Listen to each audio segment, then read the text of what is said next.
Lo tenemos hoy a una persona que lo estaba buscando hace mucho tiempo, porque siempre es muy grato hablar con él. Está con nosotros hoy el doctor Fernando Abelenda. ¿Cómo le va, doctor? ¿Cómo anda? ¿Qué tal? ¿Cómo te va? Muy bien. ¿Le gusta este lugar a donde vamos a conversar hoy? Me encanta, me encanta. Es un lugar emblemático de Corrientes, el Vera, ¿no? El Teatro Vera. ¿Suele venir acá? Sí, mucho. ¿Y qué recuerdos tiene? ¿Alguna vez estuvo acá haciendo algo Mira, arriba? en general los músicos clásicos los que vienen acá, los músicos clásicos tienen la costumbre de no hablar cuando tocan, o sea, hablan a través de su música en general. Pero yo tuve oportunidad de ver una vez a una chelista, polaca ella, que toca acá y cuando termina de tocar, cuenta, habla y dice lo que fue para ella la experiencia de tocar en un teatro así. Es como primero la sorpresa de encontrarse con un teatro con esta acústica y con este buen gusto, ¿no? Y a mí me emocionó eso, ¿no? Me emocionó saber, me agarra esta cosa de sentir como propio lo que hicieron otros, ¿no? ¿Quién es Fernando Abelenda? Mira, voy a empezar por la parte de lo que hago, digamos, de lo que de alguna manera me marcó a mí, que es la cuestión del psicoanálisis, ¿no? O sea, yo primero me recibo de médico, había como una especie de decisión casi sin pensar de ser médico, o sea que yo no tuve ese conflicto que tienen los adolescentes de ver si, no, yo fui médico. Y mi crisis empieza cuando yo estoy ya de médico en el Hospital de Clínicas de Buenos Aires, ¿no? Y ahí empiezo yo un análisis personal y empieza, en realidad yo creo que empezó antes, ¿sabes? Que es el impacto que te produce la ciudad de Buenos Aires, ¿no? O sea, yo creo mucho en eso, en que las ciudades son, la diversidad de las ciudades, los discursos entrecruzados, el pensamiento crítico, las propuestas culturales de una gran ciudad, me modificaron. Y yo empiezo ahí un análisis y de ahí decido lo que va a ser el corazón de lo que yo considero es lo más mío, que es el psicoanálisis, ¿no? ¿Y qué es el psicoanálisis? Y el psicoanálisis, me encanta la pregunta porque habitualmente no me la hacen. El psicoanálisis primero es una disciplina, o sea que no es parte de la medicina, no es parte de la psicología. Esto nace con Freud y te juro, Pepe, cuando yo me puse en contacto con la obra de Freud, yo pensé así, locamente, que el psicoanálisis había sido inventado para curar la locura de Corrientes, algo así, que era la mía, ¿no? Que era la mía. Pensé eso, pensé que el psicoanálisis es una disciplina que apunta, por empezar, a lo inconsciente, ¿no? O sea que ahí en el siglo XX, sobre todo, apareció picando en punta la idea del pensamiento racional. Y Freud es el que le aporta esa cuota y dice, esperen, esto del hombre del conocimiento, hay una parte que no conoce, una parte oscura. Y esa parte oscura le llamó inconsciente y que tenía un método Freud para hacerlo salir, digamos, ¿no? Y en todo caso, ¿para qué sirve la Y bueno, sirve porque moviliza y permite que las personas se apunten a su deseo, que te diría es lo opuesto casi a los discursos un poco tontos e imbéciles que hay sobre el discurso de la felicidad, de ser felices y comer perdices. No, apunta al deseo, apunta al deseo. El deseo no necesariamente es la felicidad, jajaja. Pero el corazón del psicoanálisis es que se entrama en la ciudad. Fíjate, vas a ver que en una sociedad conservadora como es Corrientes, el psicoanálisis uno podría pensar que no tiene cabida, pero el psicoanálisis nació en una sociedad victoriana. El psicoanálisis nace en una sociedad conservadora, en una sociedad que oprimía a sus mujeres a través de un diagnóstico, que era el diagnóstico de histeria. La medicina de la época de Freud, aplacaba a esto que decían las histéricas, ¿no? Y entonces fue Freud el primero que de alguna manera le da voz, ¿no? Por supuesto que despertó lo que vos decís, como miradas de suspicacia, de sospecha y todo el tiempo, ¿no? O sea, como algo inquietante que venía a traer Freud, porque la idea era como que el pensamiento racional es como que, bueno, conocemos todo y tenemos la posibilidad. ¿Y en qué, desde el punto de vista racional, Sí. en qué estadio están los estudios de la mente? Claro, te digo, en la actualidad hay un montón de estudios de la mente, así de lo que serían las funciones mentales, ¿no? Pero el psicoanálisis se sitúa en ese límite donde está algo así como lo orgánico y algo así como lo espiritual, la psique, digamos, que antes tenía una versión como que era el alma, digamos, ¿no? Y entonces, el psicoanálisis, por supuesto que no se pelea con esos avances, pero pone un marco distinto, es como, abre un espacio que es el espacio de la experiencia humana, ¿no? Que ya no es biológico solamente y que no es fácil de capturar. Yo creo que ahí se sitúa el psicoanálisis. ¿Qué es la angustia? Bueno, te digo lo que decía Lacan, Jacques Lacan, que la angustia, por empezar, tomó de los existencialistas la idea de la angustia. La angustia es algo así como el fenómeno casi propiamente humano, ¿viste? O sea, como uno dice, incluso hay una famosa pelea entre Kierkegaard, que fue el famoso existencialista, y Hegel, donde Kierkegaard le dice a Hegel, mirá, en el castillo ese que vos construís, o sea, todo armado, todos los lugares perfectos, no hay lugar para la angustia del hombre. La angustia del hombre es como, y decía Lacan, es el afecto que no engaña. Es algo así como que uno siente esa experiencia que es desagradable, pero que es algo como que algo nos cierra. Uno tiene todo armado, por ejemplo, domingo a la tarde, uno está tranquilo, está en su casa, de golpe escucha unas campanas de la iglesia, escucha los partidos de fútbol que suenan en alguna radio, no sabe por qué y siente una angustia que lo toma en el cuerpo y no sabe de qué se trata. Bueno, ese no saber, por eso decía Lacan, no engaña, porque todos los demás sentimientos son de alguna manera engañosos. ¿La gente anda angustiada hoy, en estos días? Sí, claro que sí. Mucho, ¿no? Lo que pasa es que exactamente las cuestiones políticas o las cuestiones socioeconómicas tienen como un nivel macro, ¿sabes? O sea que uno siempre habla, por ejemplo, de las cifras de pobreza de Corrientes y eso tiene como su correlato, casi su correlato, en el pequeño hogar, digamos, en el individuo, digamos. O sea, lo que se discute como cifras y como contenidos que parecerían, mirá, sube 5 o 6 puntos, uno si hace viene con una cámara de cine y filma la experiencia humana y ahí se encuentra con la situación angustiante. ¿Por qué? Y porque si bien es cierto que la sociedad contemporánea ha desterrado la idea esa de que el pater familias sea el encargado de la familia, pero lo cierto es que cuando un pater familias no tiene trabajo o cuando el trabajo que tiene no le alcanza para llegar a su casa, esa función se ve brutalmente afectada, brutalmente, O sea, un padre de una familia desocupado que no trae el dinero empieza a perder autoridad. Primero aparece comprensión, pero después empieza a pensar que la culpa es de él. Eso en general, la angustia social, digamos, que podríamos llamarlo así, ¿es parte de una queja general? ¿Es de nuestra época o es inherente al hombre? Sí, hay algo inherente al hombre, pero no voy a caer, ¿querés que te diga, Pepe? No voy a caer en la cobardía de decir que es algo así que siempre fue así, digamos, no.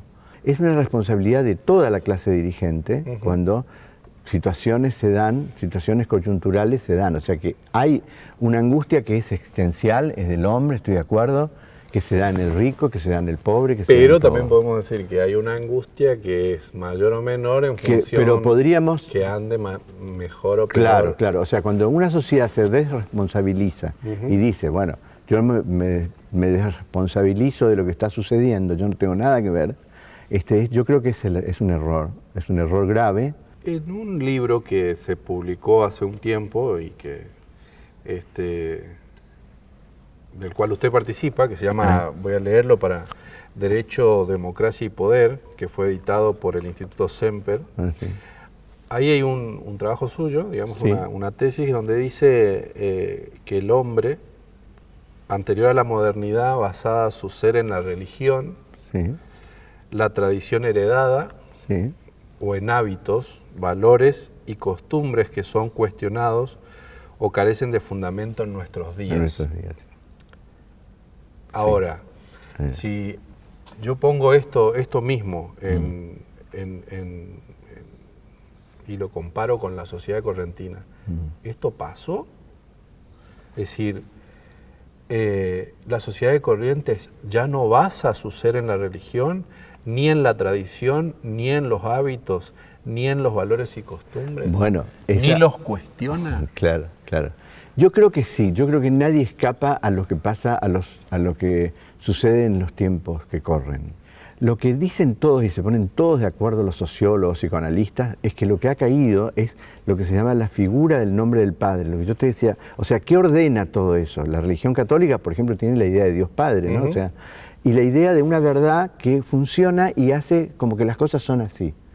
Lo que define al siglo XX, y te diría que sigue todavía, es que esos valores han caído. Y en las sociedades como Corrientes, yo creo que sea que apunta a tu pregunta, ¿no? Que es que las sociedades de Corrientes tienen un alto componente de sacralidad, un alto componente de religiosidad, que, o sea que la idea del pensamiento sacro es un pensamiento peligroso, porque es un pensamiento que no admite el pensamiento crítico. Claro. O sea, es el mundo inmutable establece, casi. claro, es inmutable. O sea, uno no discute, cree o no cree, pero no discute. Ahora también en ese libro encontré algunas otras frases que son muy movilizantes y ahí la pregunta, ¿no? ¿El pasado siempre es mejor? No. ¿Siempre fue mejor? Porque en ese libro se lee que existe un goce de los hombres de cada época, un goce de los Sí, hombres sí, de cada sí. época de sentirse, y esto me parece genial, ¿no? Víctimas de su tiempo. Víctima del tiempo, sí, sí. En realidad la idea no es mía, es de Robert Frost, es un poeta americano Ujú. que dice eso, ¿no? Como que cada época tiene la percepción de vivir en el peor de los mundos posibles, ¿no? También está el pensamiento a veces, también tonto me parece, de pensar así al modo que se burla el Cándido, ¿no? Cándido, que dice, bueno, estamos siempre en el mejor de los mundos posibles, no creo. Sí. Pero que es verdad que hay una tendencia a sentir que vivimos una especie de agonía, de Que todo nos pasa a posición de nosotros. víctimas. y- Claro. Que el psicoanálisis va muy en contra de esa posición de víctimas, ¿eh? ¿Por qué? Y sí, porque es una posición de inocencia, o sea, te saca la responsabilidad, porque en tanto vos sos víctima, no sos responsable de nada. Bueno, después está el discurso que es muy común ahora, que es el discurso de las corporaciones y también de las corporaciones políticas, digamos, Ujú. ¿no?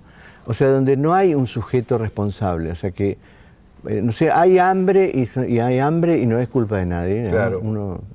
Hay hambre porque sí, no. Y entonces, en las corporaciones también, o sea, uno ve en las corporaciones que manejan el mundo un poco, hay errores por ahí, no sé, matanzas inclusive, y que uno no va al gerente y el gerente no es responsable. No. Y dice, no, yo no tengo nada que ver, es una cadena De de hecho, si mando, vos escuchás- es como una especie de un psicópata, eso se llama en psiquiatría, le llaman psicopatía. Y acá nosotros, yo no me voy a sacar el cuerpo a la bala, ¿no? Pero escuchás en los medios, los periodistas y algunos dirigentes que dicen, por ejemplo, que los precios andan locos, digamos, ¿no? Como Claro, que si como la si yo inflación solo- galopante exactamente. no es responsabilidad de nadie, ¿no? Exactamente. Es los precios locos. Claro, claro.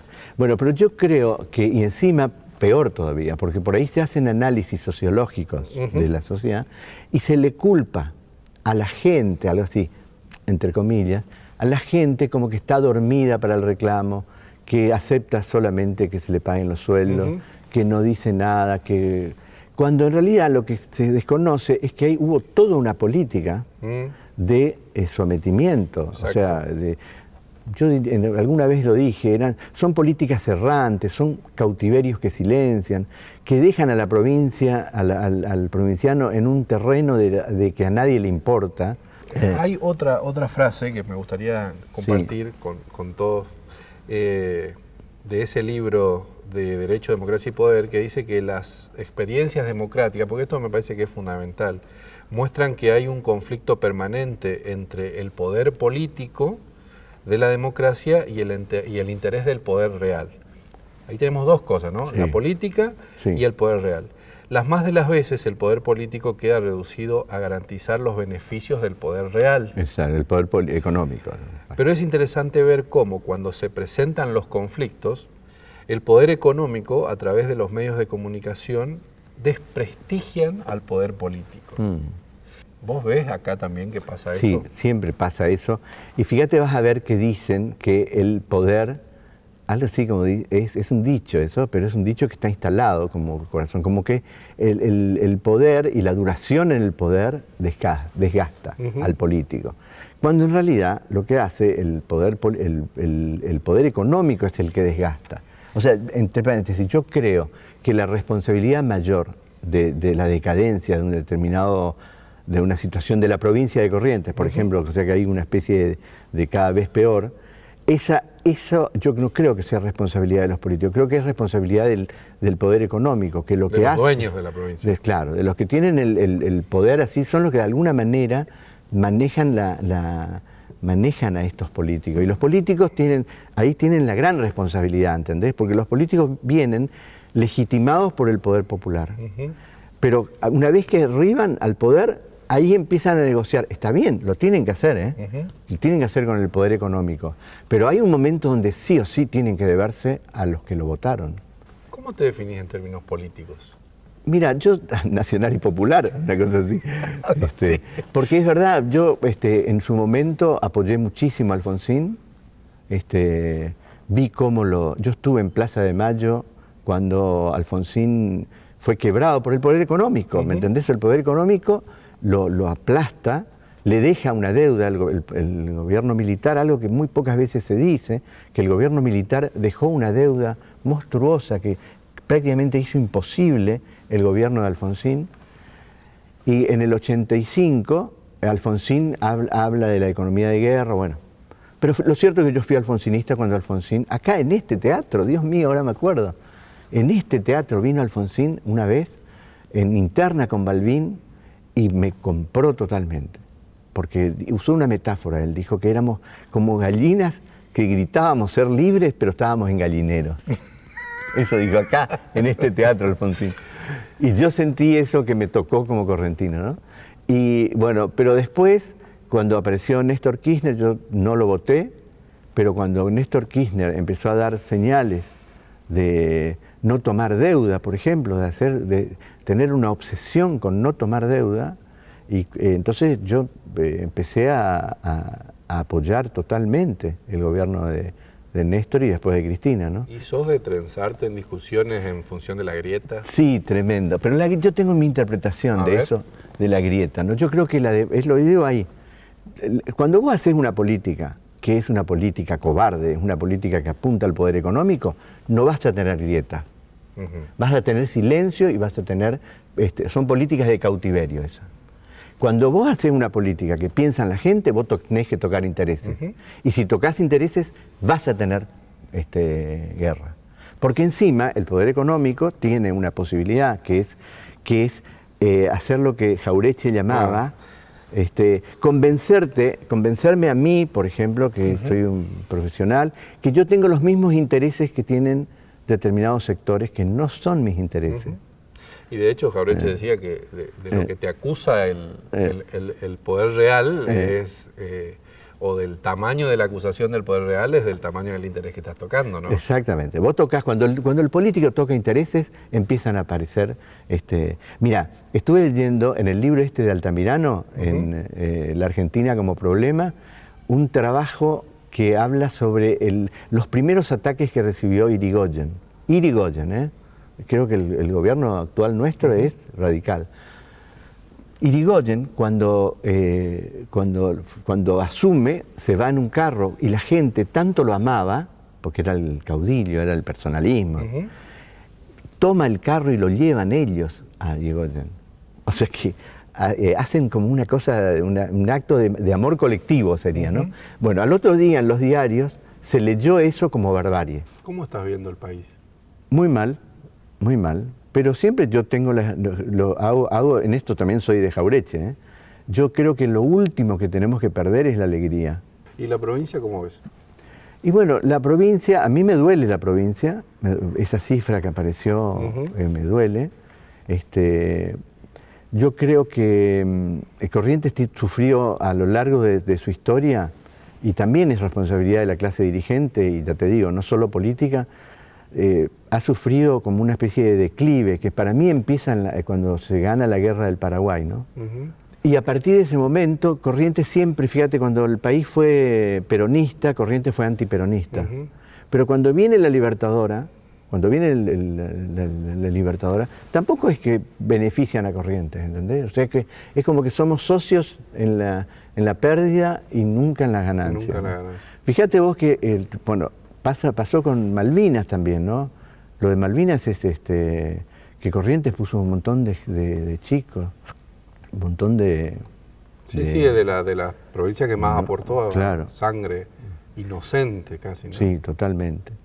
Bueno, ahí a propósito hay algo de la función del intelectual para mí, tomando esto de Malvinas, ¿no?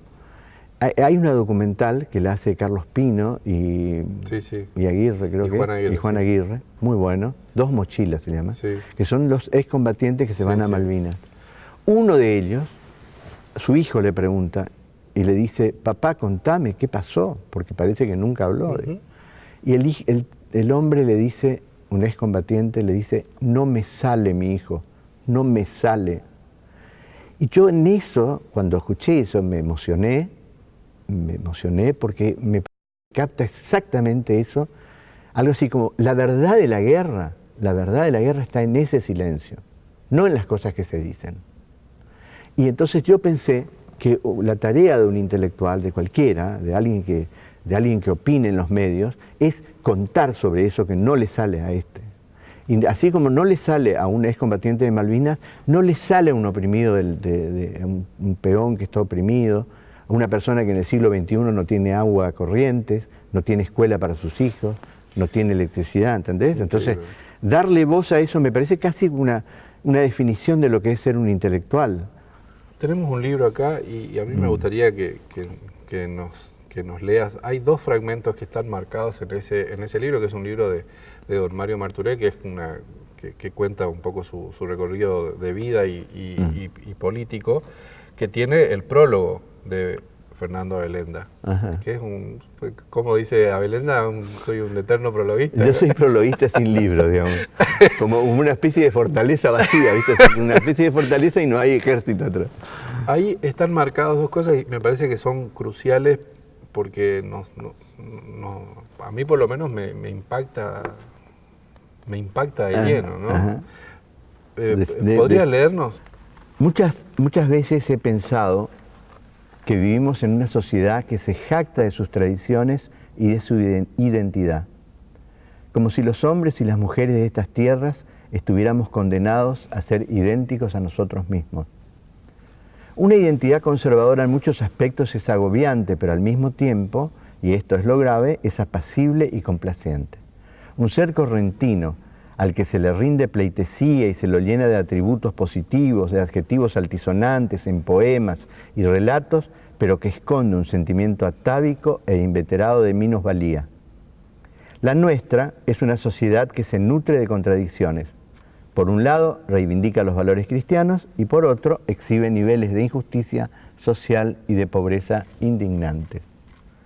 Qué bárbaro, ¿no? A mí me parece que el libro de Marturé habla un poco de eso, o sea, Marturé se sitúa en ese sentido como alguien que le da voz a un Corrientes que en general no tiene voz, ¿no? Y también escribiste esto. Alguna vez pensé que vivir en una provincia marginal, periférica a los centros de poder, era aceptar estar en el bando de los derrotados, de los sin nombre, de los que bailan en la oscuridad, de los sudados, de los que no merecen ser recordados, como si ser parte de esas tierras fuera, o de estas tierras, fuera aceptar las gracias y las desgracias de la tierra natal. Claro. Pero esto es feroz. Claro. Es que la identidad, vos a propósito hoy me decías, pues parece como que se puede hacer un bucle, ¿no? Y continuar con esto, de qué significa ser moderno hoy, o sea, qué significa ser moderno, qué pasa con la sociología de los sujetos, y es la caída, es el tema de la cosa cambiante, del hecho cambiante, o sea que incluso vas a ver que hay miles de libros de autoayuda, yo por ahí no estoy de acuerdo, sí. No es que no esté de acuerdo, no los leo, pero hay miles de libros de autoayuda que dicen, vos sos de esta manera y podés cambiar, y vos podés cambiar y podés, las transformaciones, digamos. Y sin embargo, se establece como una idea de un ser correntino estático, y que además tiene ese condimento de derrota, ¿no? De estar en una provincia marginal, donde nada de lo que sucede parecería que tenga importancia, todo parecería suceder en capital, ¿no? ¿Podemos cambiar? Yo creo que se puede, sí, no, yo creo que se puede, pero el primer paso para mí, para el cambio, fíjate vos, digo una cosa rápida con respecto al pensamiento sacro y la religiosidad de nuestra tierra.